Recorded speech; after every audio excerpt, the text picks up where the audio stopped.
tao na iniasahan ko para magipaglaban sa COVID-19.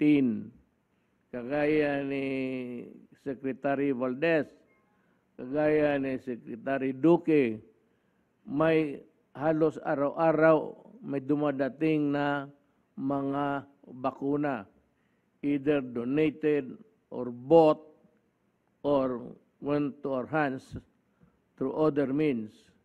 Halos nakikita ninyo araw-araw. He has to be there to supervise paano i-divide. Kasi sabi ko, do not be partial to any province or city. Haluin mo yan. Huwag mong ibigay ang isang batch o dalawang batch o lahat ng batch. Ibigay mo doon sa isang probinsya. Kasi yun ang gusto niya. Hindi pwede yan. Hatiin lahat kasi lahat na bakuna, lahat may bisa yan as effective as the others. Actually, they are just the same.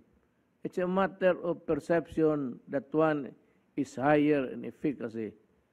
Pero sa totoo lang, nakita mo naman, ang unang dumating dito, Sinovac. Ang Sinopharm nandyan,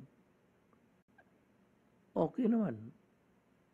Walang side effects, wala lahat, at wala namang yung reinfection, hindi ka talaga you might not be careful. Hindi ka naghugas, hindi ka nagmask, hindi ka nag-iwas ng distansya, or you might have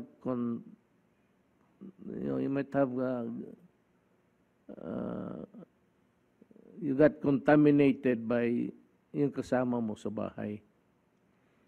Pero kung wala lang sa awa ng Diyos, okay man ang lahat ng Sinovac na applications. Yun ang ibig kong sabihin. Hindi ko pinipigilan ang investigation ng Parmali. No, far from it. But during the investigation of Parmali, baski wala nang kasilbi-silbi yung mga tao ko nandoon, pinapatawag ninyo.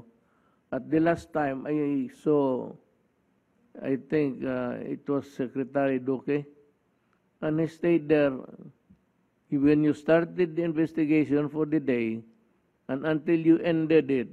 You did not even call Duque. He has so many problems to attend to. So with